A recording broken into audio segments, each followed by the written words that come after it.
रोहन से होती है। रोहन माँ बाप का इकलौता बेटा होता है, लेकिन फिर किसी कारण से रोहन की मौत हो जाती है। बेटा महक, तेरे आगे इतनी बड़ी जिंदगी है, फिर बच्चों की भी जिम्मेदारी। तू कोई काम कर ले। मैं तो कहती हूँ रोहन के ऑफिस में ही बात कर ले, शायद तेरे लिए कोई काम निकल आए। हाँ माँ जी, मैं भी यही सोच रही थी, लेकिन कैसे बात करूं, किससे बात करूं, कुछ समझ में नहीं आ रहा। अब वो क्या नाम था रोहन का जो दोस्त हुआ करता था, पहले तो बड़ा आता था हमारे घर। राकेश की बात कर रहे हैं? पर वो तो रोहन के बाद से कभी आया ही नहीं, पता नहीं कहाँ है वो। आया था, एक नहीं कई बार आया था, लेकिन मैंने बाहर से ही भेज दिया। घर के अंदर झांकता रहता था, मुझे ठीक नहीं लगा। अरे आपको तो पता नहीं क्या ठीक लगता है और क्या नहीं। उसका नंबर है मेरे पास, मैं आज ही फोन करती हूँ। सास राकेश को फोन लगाती है और शाम को घर आने का न्योता दे देती है। अरे आंटी, ओहो भाग्य हमारे कि आपने घर बुलाया। मैं तो कई बार आया, लास्ट टाइम तो अंकल से मुलाकात भी हो गई थी। हाँ, वो हम लोगों को निकलना था ना कहीं उस वक्त। अरे छोड़ो ना बेटा, बोलो क्या लोगे। अगर आप खिलौना खरीदना चाहते हो तो कमेंट में जाकर फर्स्ट लिंक से खरीद ले, यह आज के लिए ऑफर में है। आपकी बहू क्या बकवास कर रहे हो राकेश?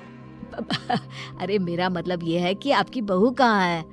भाभी जी के हाथ की चाय की बस एक प्याली मिल जाती तो। महक चाय लेकर आती है, लेकिन वो जैसे ही राकेश की ओर देखती है, उसे राकेश पसंद नहीं आता। वो अंदर जाने को होती है कि अरे भाभी जी कहाँ जा रही है? बैठिए तो सबके साथ। जी नहीं, बच्चों को खाना खिला रही हूँ, आप माँ जी से बात करें ना। अंदर जाने के बाद सास कहती है, अरे बेटा राकेश, वो क्या है ना, वैसे तो तेरे अंकल जी की पेंशन आती है, साथ ही ऊपर 2 मंजिल मकान से किराया भी, तो हम लोगों का तो अच्छा चल जाता है। लेकिन महक, उनकी चिंता आप न करें आंटी, आदेश दें बस आप तो। देखो भाग्यवान, रहने दो, कोई बात नहीं, मैनेज हो जाएगा। अरे क्या मैनेज हो जाएगा अंकल, हमें भी बता दें। आप चुप रहिए जी। अब वो क्या है ना राकेश, तुझे तो पता है कि रोहन के 2 बच्चे हैं, उनकी पढ़ाई लिखाई का खर्चा बहुत है। हम ये चाह रहे थे कि रोहन के ऑफिस में महक को भी अगर कोई काम मिल जाता तो। क्यों नहीं आंटी जी, मैं हूं ना, मैं बात कर लेता हूँ। वैसे तो आप हाँ ही समझिए। महक भाभी को बोल देना कि कल तैयार रहें मेरे साथ ऑफिस चलने के लिए। मैं मालिकों से मिलवा दूंगा उन्हें। महक अंदर से सब सुन रही थी। अच्छा आंटी जी, तो चलता हूँ, कल आ जाऊंगा। अच्छा भाभी जी, तैयार रहिएगा कल। राकेश तो चला जाता है, लेकिन ससुर सास पर बरस पड़ते हैं। मुझे ये आदमी एक पैसे का पसंद नहीं है। तुम इसे बोल दो कि हमें कहीं नहीं करवानी बहू से कोई नौकरी। अरे क्यों नहीं करवानी? सारा पैसा मैं इसके बच्चे और इसी पर उड़ा दूंगी, तो मेरी बेटी को क्या दूंगी? जरूरत क्या है तुम्हारी बेटी को तुम्हारे पैसे की? अरे वो तो पहले ही बड़े पैसे वाले घर की बहू है। अपनी बहू की सोचो जो अब तुम्हारी बेटी जैसी है। बच्चे रोहन की आखिरी निशानी है। अरे अपना भाषण अपने पास रखो। सारा दिन घर पर बैठी रोटियां तोड़ेगी, तो काम करे ना कुछ बाहर जाकर। बहू सब सुन रही होती है। वो अगली सुबह बिना मन के तैयार तो हो जाती है, लेकिन जैसे ही राकेश आता है, क्या बात है भाभी जी, रेडी हैं? तो फिर चले डेट पर, मतलब इंटरव्यू पर। महक सामने आती है कि सामने ससुर जी खड़े होते हैं। हाँ महक बेटा, आओ चलते हैं, मैं भी चल रहा हूँ। ससुर को तैयार देखकर राकेश का चेहरा बन जाता है।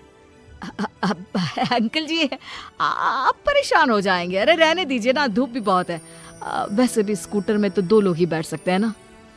तो तुम चलो, मैं बहू के साथ अपनी कार से आ जाता हूँ। महक ससुर जी को देखकर खुश हो जाती है, उसे शांति हो जाती है। वो लोग रोहन के ऑफिस जाते हैं, जहाँ बॉस कहते हैं, नमस्ते अंकल।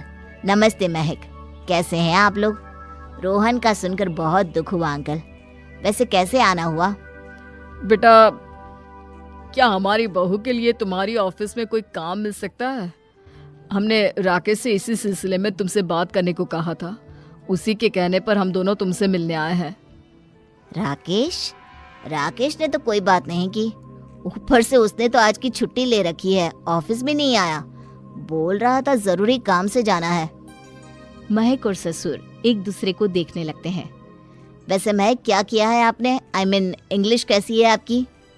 महक बॉस से अपनी पढ़ाई लिखाई और क्वालिफिकेशन के बारे में सब कुछ बताती है।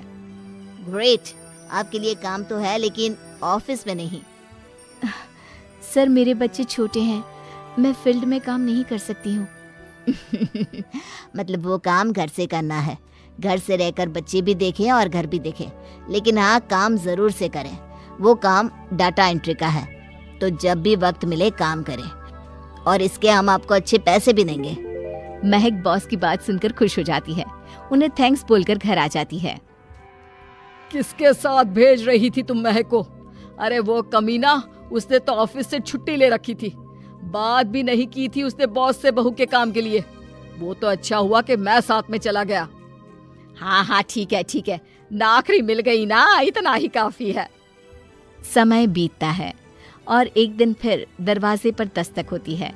घर पर कोई नहीं था। महक दरवाजा खोलती है, देखती है तो सामने है राकेश। नमस्ते भाभी जी। नमस्ते, घर पर कोई नहीं है, आप कल आइएगा।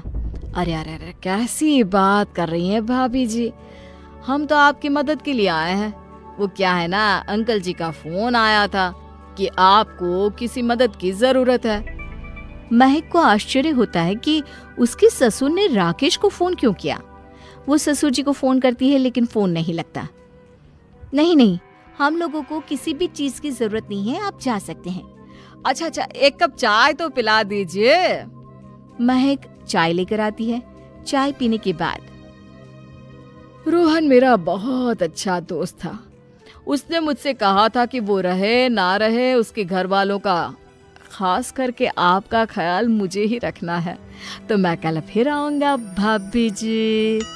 नहीं, माता पिताजी है नहीं, वो 4-5 दिन बाद आएंगे। आप उन लोगों के आने के बाद ही आइएगा। मुझे ये सब ठीक नहीं लगता। अरे छोड़िए ना भाभी जी, लोगों का तो काम है कहना। मेरा मतलब है वो तो बोलते ही रहेंगे। आता हूँ मैं कल। महक को अब गुस्सा आ जाता है। हमेशा शांत और मधुर बोलने वाली